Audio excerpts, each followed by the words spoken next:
Hello guys, welcome to my YouTube channel banking lessons. आज के इस वीडियो में हम सब बात करने वाले हैं यूनियन बैंक ऑफ इंडिया के रेगुलर सेविंग्स अकाउंट के बारे में। एंड ये एक ऐसा सेविंग्स अकाउंट है जिसमें आपको एक मिनिमम बैलेंस मेंटेन करके चलना पड़ेगा। एंड आज के इस वीडियो में हम इस अकाउंट के बारे में बिल्कुल डिटेल्स में बात करेंगे कि इस अकाउंट को खुलवाने पे आपको कौन कौन से बेनिफिट्स मिलते हैं, प्लस आपको कौन कौन से चार्जेस पे करने पड़ते हैं, जिससे आपको ये आइडिया लगेगा कि आपको ये अकाउंट खोलना चाहिए या नहीं खोलना चाहिए। सो वीडियो को पूरा देखिएगा। एंड अगर आपको वीडियो पसंद आए तो वीडियो को लाइक करें, शेयर करें एंड हमारे चैनल को जरूर सब्सक्राइब करें। चलिए वीडियो शुरू करते हैं। सबसे पहले हम सब बात कर लेते हैं इस अकाउंट को खोलने के लिए क्या एलिजिबिलिटी क्राइटेरिया है, उसके ऊपर हम सब बात कर लेते हैं। सबसे पहले जो अकाउंट खोलना चाहते हैं उनका जो एज है 18 ईयर से उससे ज़्यादा का होना चाहिए। इसके अलावा माइनर्स भी इस अकाउंट को खोल सकते हैं। लेकिन ऐसे कस्टमर्स जिनका जो एज है 18 ईयर से उससे ज़्यादा का हो रखा है वो इस अकाउंट को ऑनलाइन घर बैठे खोल सकते हैं। लेकिन माइनर्स को ये अकाउंट खुलवाने के लिए यहाँ पे ब्रांच में विजिट करना पड़ेगा, ऑफलाइन जाकर वहाँ पे खोल पाएंगे। इसके अलावा इस अकाउंट को एज ए ज्वाइंट अकाउंट भी खोला जा सकता है, जिसमें दो से ज़्यादा लोग मिलकर इस अकाउंट को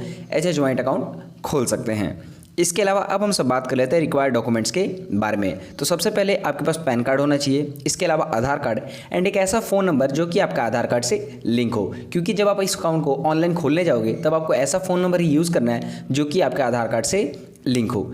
इसके अलावा हो सकता है कि कुछ प्रोसेस आपको ऑफलाइन जाके ब्रांच में विजिट करके करना पड़े, तो उसके लिए आपके पास लेटेस्ट पासपोर्ट साइज फोटोग्राफ्स होना चाहिए। इसके अलावा प्रॉपर डॉक्यूमेंटेशन के साथ आपको वहाँ पे विजिट करना पड़ता है। इसके अलावा बात कर लेते हैं हम इस अकाउंट के बेनिफिट्स के बारे में। तो सबसे पहले तो आपको यहाँ पे मंथली एवरेज बैलेंस मेंटेन करने की जरूरत नहीं है। आपको यहाँ पे क्वार्टरली एवरेज बैलेंस मेंटेन करके चलना पड़ता है। क्वार्टरली मतलब 3 महीने में आपको बैलेंस यहाँ पे मेंटेन करना पड़ेगा। इसके अलावा इस अकाउंट को आप ऑनलाइन ओपन कर सकते हैं विद ईजी स्टेप्स। इसके अलावा आपको इस अकाउंट में mobile banking and internet banking की सुविधा मिल जाती है। एंड जो भी आपका सेविंग अकाउंट ये खुल रहा है ऑनलाइन, इसको आप इजीली मैनेज कर सकते हो वीओ मैप के थ्रू। इसके अलावा अब हम सब बात कर लेते हैं अगर आप ये रेगुलर सेविंग्स अकाउंट खुलवाते हैं तो आपको कितना बैलेंस मेंटेन करके चलना पड़ेगा, उसके बारे में हम सब बात कर लेते हैं। यहाँ पे जो अकाउंट का मेंटेनेंस है यहाँ पे 2 टाइप में डिवाइड किया गया है, पहला विद चेकबुक एंड दूसरा विदाउट चेकबुक। अगर आप चेकबुक लेते हो तब आपको अलग बैलेंस यहाँ पे मेंटेन करना पड़ेगा, एंड अगर आप चेकबुक नहीं लेते हो तब आपको यहाँ पे अलग बैलेंस मेंटेन करना पड़ेगा। एंड ये जो आप बैलेंस मेंटेन कर रहे हो इसको आपको क्वार्टरली एवरेज बैलेंस मेंटेन करके चलना है। सो सबसे पहले हम सब बात कर लेते हैं विद चेकबुक के लिए। सो अगर आप चेकबुक लेते हो एंड रूरल एरिया से बिलोंग करते हो तब आपको 250 रुपीज़ यहाँ पे मेंटेन करने पड़ेंगे। अगर आप सेमी अर्बन एरिया से आते हो तब आपको 500 रुपीज़ मेंटेन करना पड़ेगा। इसके अलावा अगर आप अर्बन एरिया से आते हो तब आपको 1000 रुपीज़, एंड अगर आप मेट्रो सिटी से बिलोंग करते हो तो भी आपको 1000 रुपीज़ यहाँ पे मेंटेन करके चलना है। एंड ये जो भी आप बैलेंस मेंटेन कर रहे हो इसको क्वार्टरली में यहाँ पे आपको मेंटेन करके चलना पड़ेगा। इसके अलावा अगर आप चेकबुक नहीं लेते हो एंड रूरल एरिया से बिलोंग करते हो तो आपको 100 रुपीज़ मेंटेन करके चलना पड़ेगा। एंड अगर आप सेमी अर्बन एरिया से बिलोंग करते हो तो आपको 250 रुपीज़, एंड अगर आप अर्बन या मेट्रो सिटी से बिलोंग करते हो तो आपको 500 रुपीज़ यहाँ पे मेंटेन करके चलना पड़ेगा। अगर इसको आप बाकी बैंकों से कंपेयर करो बैलेंस मेंटेनेंस को लेके तो आपको काफ़ी कम बैलेंस यहाँ पे मेंटेन करके चलना पड़ता है। तो ये कुछ नॉन मेंटेनेंस के चार्जेस हैं जो कि काफ़ी मिनिमम अमाउंट आपसे यहाँ पे चार्ज किया जाता है। इसके अलावा अब हम सब बात कर लेते हैं डेबिट कार्ड एंड उससे रिलेटेड चार्जेस के बारे में।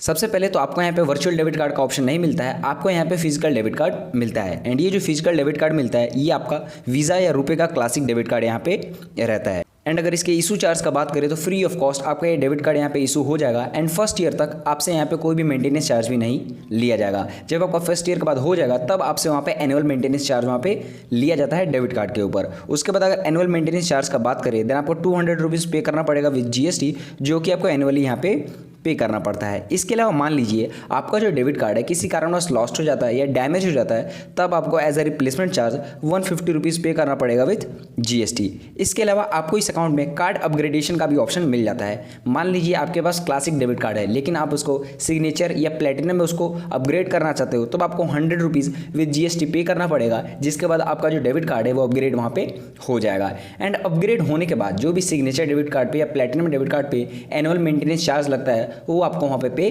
करना पड़ेगा। इसके अलावा आपको इस डेबिट कार्ड पे free personal accident insurance cover भी मिल जाता है अप टू 2 लाख तक का। तो ये कुछ बेनिफिट्स हैं आपके डेबिट कार्ड लेने के। इसके अलावा अब हम सब बात कर लेते हैं जो आपको एटीएम मिल रहा है, जो डेबिट कार्ड आपको मिल रहा है उसकी क्या लिमिट रहती है उसके बारे में बात कर लेते हैं। सो इस डेबिट कार्ड से जो डेली कैश विड्रॉ लिमिट रहता है वो रहता है 25,000 तक का। मीन्स आप एक दिन में 25,000 रुपये विड्रॉ कर सकते हो इस डेबिट कार्ड का यूज़ करके। इसके अलावा अगर बात करें पीओएस लिमिट का तो 50,000 पर डे के हिसाब से आपको यहाँ पे पीओएस लिमिट मिल जाता है।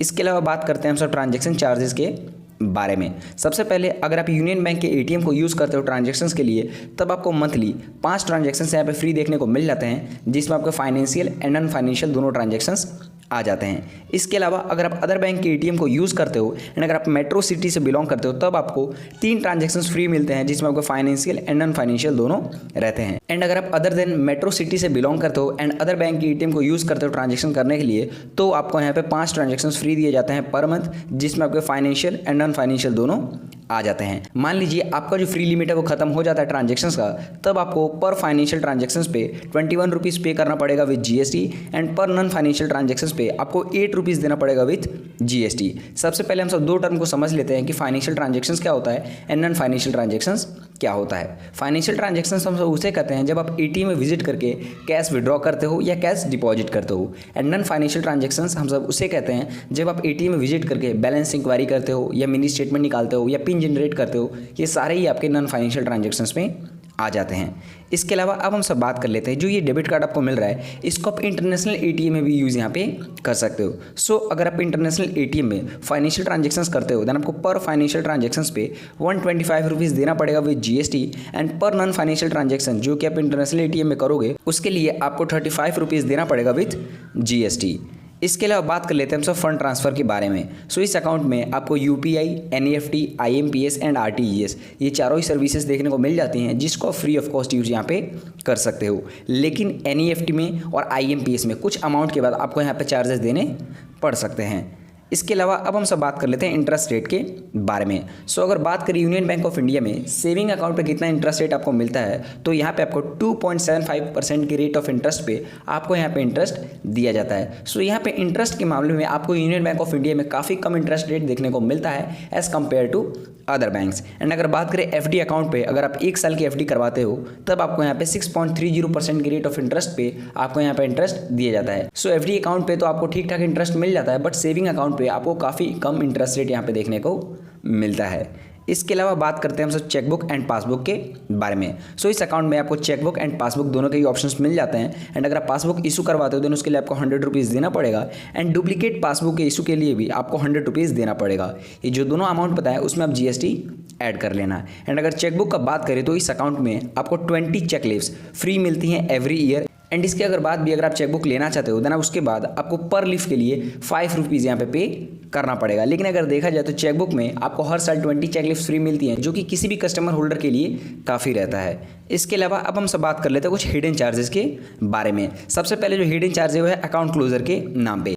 अगर आप जो है अपना अकाउंट खुलवाने के विदिन 14 डेज क्लोज कर लेते हो, मीन्स खुलवाने के 14 दिन के अंदर ही अगर आपने उसको क्लोज कर लिया या 1 साल के बाद अगर आपने उसको क्लोज किया तो आपसे कोई भी चार्जेस यहाँ पे नहीं लिए जाएंगे। लेकिन 15 दिन से लेके 1 साल के अंदर अगर आप इस अकाउंट को क्लोज करना चाहते हो तब आपको 300 रुपीज़ यहाँ पे देना पड़ सकता है विद जीएसटी, जो कि आपका एक टाइप का पेनल्टी माना जाएगा। इसके अलावा फोटो अटेस्टेशन के नाम पे आपसे 100 रुपीज़ लिया जाता है with GST. And SMS charge का बात करें तो आपसे 15 रुपीज़ यहाँ पे लिया जाएगा पर क्वार्टर। तो ये कुछ हिडन चार्जेस हैं जो कि आपको इस अकाउंट में पे करने पड़ते हैं। अब जो हमारा सबसे इंपॉर्टेंट क्वेश्चन ये है कि क्या आपको यूनियन बैंक ऑफ इंडिया में रेगुलर सेविंग्स अकाउंट खुलवाना चाहिए। तो यहाँ पे अगर आप रेगुलर सेविंग्स अकाउंट को कंपेयर करो अदर बैंक से तो आपको काफ़ी कम यहाँ पे बैलेंस मेंटेन करना पड़ता है, प्लस नॉन मेंटेनेंस के चार्जेस भी आपको काफ़ी कम यहाँ पे देखने को मिल जाते हैं। लेकिन एक और बात पे गौर करना यहाँ पे जरूरी है कि आपको यहाँ पे सेविंग अकाउंट पे काफ़ी कम इंटरेस्ट रेट मिलता है as compared to other bank. So आप यहाँ पे अदर बैंक्स के भी रेगुलर सेविंग्स अकाउंट में जा सकते हो, जहाँ पे काफ़ी आपको बेटर इंटरेस्ट रेट मिलता है, प्लस आपको डेबिट कार्ड पे भी काफ़ी अच्छे बेनिफिट्स वहाँ पे देखने को मिल जाते हैं। आपको यहाँ पे काफ़ी कम बैलेंस मेंटेन करके चलना पड़ता है, तो आपको काफ़ी यहाँ पे लिमिटेड फैसिलिटी देखने को मिल जाती है, बट ओवरऑल आपको यूनियन बैंक ऑफ इंडिया में काफ़ी बेस्ट रेगुलर सेविंग्स अकाउंट देखने को मिल जाता है। सो यहाँ पे मैंने आपको इस वीडियो में यूनियन बैंक ऑफ इंडिया के रेगुलर सेविंग्स अकाउंट के बारे में बिल्कुल अच्छे से यहाँ पे समझा दिया है। फिर भी अगर आपके मन में कोई भी डाउट हो इस अकाउंट से रिलेटेड देन आप मुझे कमेंट में पूछ सकते हो। इसके अलावा आपको अगर ये वीडियो पसंद आई हो तो वीडियो को लाइक करें, शेयर करें एंड हमारे चैनल को जरूर सब्सक्राइब करें। Thank you.